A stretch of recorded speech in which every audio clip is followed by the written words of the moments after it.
I'm Piper. Hey Piper, how you doing? I'm doing pretty good. How are you? Doing well, nice to meet you. It's nice to meet you too. I guess just to give an intro for everybody watching, this is our Behind the Creative Minds podcast series. We interview a whole bunch of people across any and all platforms to just pick their brain about all of their creative topics, like how they come up with the content that they come up with and why they do what they do, as well as the mental wellness behind all of it. So thank you so much for taking your time to talk to us today. I really appreciate it. Thanks for having me. Yeah, of course. Okay, so I guess to just get started, I just wanted to see like why you decided to start making content in the first place. Like what inspired you to start? I don't think it was something that inspired me. I think it was, sorry, there's a phone ringing in the background. But I don't think I was inspired. I think it was just natural. Like it was, it came natural to me. I think I grew up with content, and I grew up around the time when, you know, everyone was on these social media platforms, and I just had this affinity towards it. I liked posting on it. It was fun for me to tell stories digitally. Okay, cool. So for anyone who maybe doesn't know who you are, do you want to maybe explain what kind of content you post or what you do? Yeah, so my name's Taylor Offer. I kind of do a lot of different things. I started an e-commerce company called Feet back in 2015, and that's going pretty well. We've partnered with some of the biggest influencers in the world, people like Logan Paul, the Chainsmokers, Ali Raisman, done some massive collaborations. I've grown pretty large on Instagram, but now I've been mostly focused on LinkedIn. So I think LinkedIn's this huge opportunity for content that no one's taking advantage of. So I'm pretty active on LinkedIn. I sell a LinkedIn playbook teaching people how to grow on LinkedIn. I'm a digital marketing agency, and I'm running my e-commerce company, Feet. Oh, wow. That's really cool. It sounds like you're doing a lot then. Yeah, a lot of different things. I got a little bit of ADD, can't tell. It's okay. I think we all do. I definitely do. So I guess I just wanted to touch down on how you built your company Feet. Yeah, so it started in college, senior year of college. Well, I started a different company in college earlier. Freshman year, I joined a fraternity, and they just kept making us buy these t-shirts for every single event. And they're like $15 a t-shirt. And I was just like, I have to buy a t-shirt for this tailgate, I have to buy a t-shirt for this party. I was like, who's making these? Can I just make them? Like, how much? It was like $15 a shirt. I was like, what if I make them cheaper? And they're like, sure, go ahead. So I started making t-shirts for my fraternity. I could make them for $5 and sell them for $15, and they'd order 100 shirts at a time. So I made $10 a shirt, $1,000 in profit. I thought I was killing it. So I started selling to all the other fraternities and sororities around campus. Ended up driving cross country from LA to Massachusetts, stopped at every school on the way, and just went door to door saying like, how much are you making your shirts for? I can make them for cheaper. By junior year, I was making like 25 grand a semester, and I was like pretty hyped on it. I was like, damn, this is sick. This is so much money in college. And making custom stuff, I realized custom apparel is really difficult because there's a million ways to get it wrong, and there's one way to get it right. So I wanted to start a brand. Partnered with this guy Parker, senior year, we started making socks. And senior year, we sold 20,000 pairs of socks, like pretty much out of our dorm rooms. Oh, wow. That's kind of amazing. I really appreciate the whole just getting started in college, you know, not waiting like a step-by-step one after the other, just kind of, you know, when you get the inspiration to do that. So I guess I just want to talk now more about like any secrets you have to building a very, you know, dominant kind of personal brand for anybody who, you know, is watching this video looking for that kind of advice. Yeah, I think the secret is timing the platform correctly. And I've seen this happen because in 2015, you know, we were trying to sell some socks. I wanted to work with influencers. This was before influencer was a word, and there was all these people that were blowing up on Vine. So I figured out where they all lived in Hollywood, in this one building pretty much. Like at the time, there was Logan Paul, Jake Paul, Amanda Cerny, King Batch, Lele Pons, Rudy McCoo. So all these people with like, you know, 20 plus million followers now, but they all live in this one building in Hollywood. And I was like, I got to figure out what these kids are up to because these kids are the future. So I moved from Massachusetts to LA and actually moved into that building and became friends with them. And I saw them as they timed this platform called Vine when there was organic reach on it. So that was in the platform. It was a content deficient platform. So the platform needed more content than there were people creating the content. So your content went farther. So on the opposite side of that is Instagram right now, which is a content saturated platform. There's too much content on Instagram. So not only is not your content going to your full following, whereas on TikTok or LinkedIn right now, your content goes to your whole following and then some, because the platform needs content. whereas on YouTube and Instagram they don't. So it's all about, you have to make content for a platform at the right time to grow. No matter who you are, it's all about timing the platform correctly, and I've seen this happen over and over again. So my best advice is to go to a platform where you have a large organic reach and you can actually reach people. Don't be making content for Instagram, because you can't go viral on Instagram. You can't reach a lot of people on Instagram. You have to be on TikTok or LinkedIn or these other platforms that enable you to grow. Okay, yeah, that's really smart. That's definitely some advice that I give to all the people that I know who are starting, Instagram or starting just like social media in general. I always say that like YouTube is probably one of the hardest platforms to ever blow up on, just by solely doing YouTube. All social media just kind of, it works with each other. So you just have to figure out how to work it. So I guess just because you're doing so much and you work with so many people, I'm assuming that you get drained at some point. I mean, we all do. There's definitely some bad days within the good. Yeah. So when you get into those kinds of days, and you have to work or you have to do something, what do you do to just get yourself to stay on top of it? Yeah, that's hard, and I think it's a great question, because it's something that happens more than often than not, and then a lot of times when people feel that, they think they're the only one feeling that way. Whereas everyone feels that way at some point, which is an important thing to remember, and everyone gets down sometimes. It's hard. It's really hard to get out of those slumps. I'm not going to lie to you. What I like to do is I try to change my mental state any way possible, whether it's going for a walk, going to get a workout in, eating some food, drinking some water. A lot of times when I feel that way, I realize okay, am I hungry?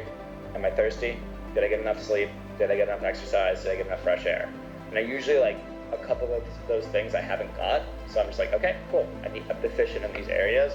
I also realize I get in those moods when I spend way too much time. If I spend too much time on Instagram or LinkedIn or Twitter or wherever, and you're looking at kind of the best versions of someone else's lives, you get really down. You get in this vicious cycle of just spending way too much time. And when I do feel like that, I look at my screen time and I'm like, oh wow, I feel this way because I spent 3 hours scrolling Instagram today. Obviously I feel like shit. So I try to change my patterns and really change my environment and surroundings and make sure I have, my 5 bases covered of drinking enough water, eating enough food, getting enough sleep, exercise, and then fresh air.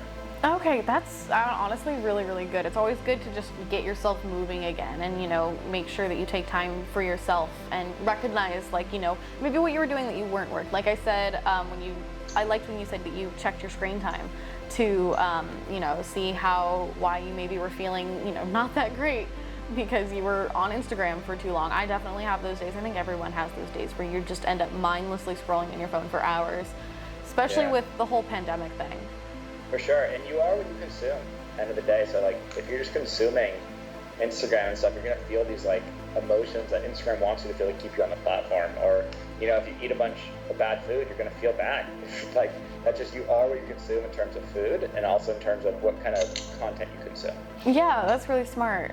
So I guess now, just talking on content again, what inspires you to make the content that you do? Are there certain things that you pull from, or does it just kind of happen?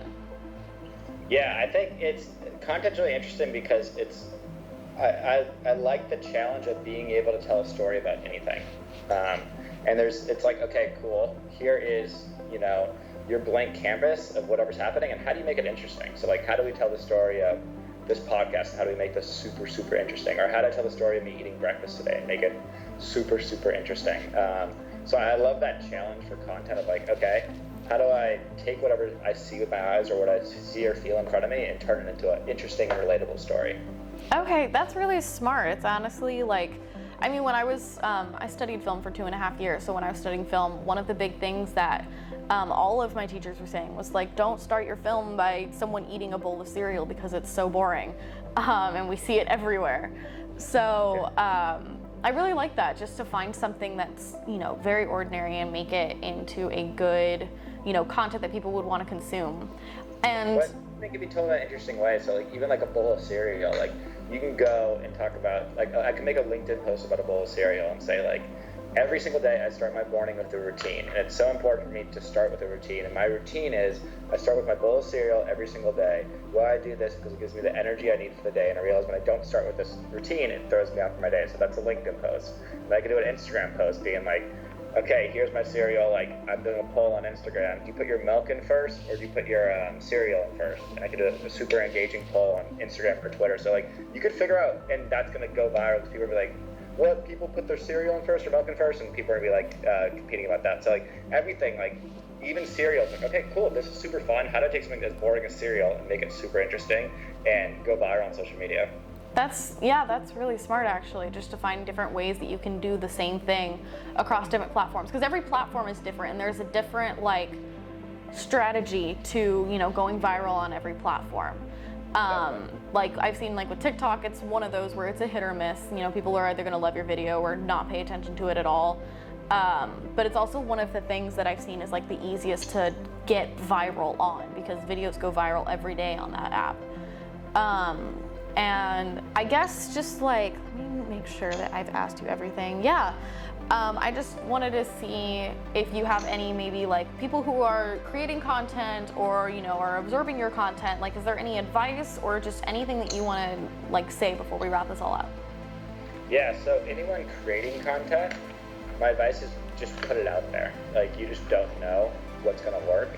And the only way you get better at content is by making content. And I remember like, you just have to commit to it and go. We were working on a sock deal right with Logan Paul when he first started vlogging for the first time, and he committed to daily vlogging. And I remember like talking about that. I'm like, dude, you're daily vlogging. He's like, yeah, you have to commit to it. Do it every single day. At first, you're gonna suck. You really are. You just have to go and do it every single day. And it's like the way Logan got so good at vlogging and understanding like what people want is because he's put out hundreds of videos and seen what people don't want.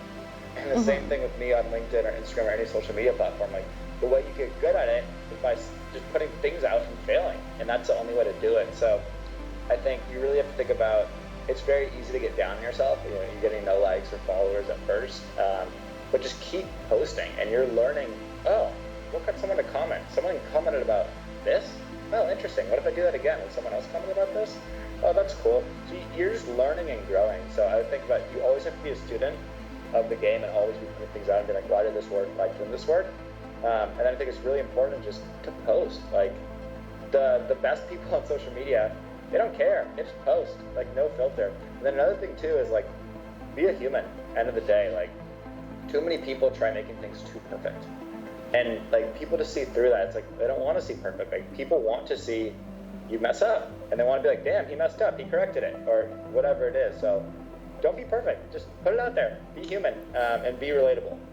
That's a really good advice. I see it all over the place too, especially with people on social media platforms who, you know, made a mistake and, you know, will put another video correcting themselves, and all the comments are so supportive, like, thank you for correcting yourself. Like, it's so nice. We love someone who can admit their wrongs, or even just like you said, you want something that's real and raw. There's people that will post on social media like how they're having a hard time, or, you know, them failing at like the sport that they're doing, even though they're really good at it normally.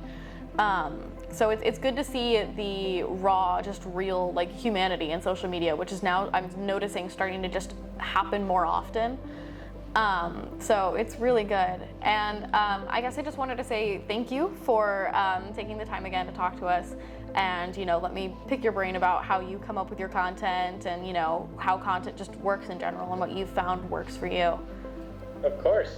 Thank you for having me, and I'd love to hear more about you and the podcast and how you got started and everything. Like, what inspired you to do a podcast? The podcast, I really liked it just because I had worked in retail for about 10 to 11 months.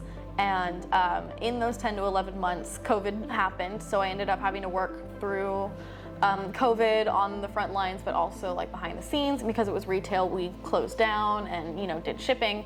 And when we were doing our now 8 to 9 shifts from what I was used to, my 4-hour shifts, I did an 8 to 9 hour shift, and I was just needing something to keep me entertained, and I found podcasts was way better because I was starting to get sick of the music that I was listening to. And I noticed how much I like podcasts and just how easy they are to like put on your morning, or, you know, just listen to when you want to change a pace for something. And I know that with the generation, you know, Gen Z and all the social media uprisings and stuff like that, it's very popular just for everyone wanting to know, how do I do this? How do I do that? You know, there's a YouTube video somewhere, there's a TikTok somewhere, there's someone somewhere who knows what I like want to find the answers to. So I liked having a podcast where people can go and see, their favorite creators or people who are super experienced in the industry and just, one, see their creator and, see a whole new side to them. And also just get the information and maybe get the inspiration that they need in like a quick little 15 to 20 minute video. Awesome. I think that's so cool that you're doing that. Thank you. Really awesome. And you're great as a host. You ask really good questions. And yeah, great job. Thank you so much. So I guess that just wraps this up. I just want to say thank you to everyone who was watching this podcast, and thank you, Taylor, for taking your time to talk and let us know everything you know about content and just mental wellness and how you get yourself through all those days and stuff like that. So for anybody who wants to see Taylor, all of his social media will be linked in our YouTube description. If you're watching this on Instagram, I'll have him tagged so you can go check out his page. Please be sure to go check him out. He does some really cool stuff and it's kind of awesome. And if you guys want to watch this video, it's going to be on our Instagram TV and our YouTube, so be sure to just go check it out, as well as all of our other episodes. So thank you guys so much for watching. Of course, thanks for having me. Of course. All right.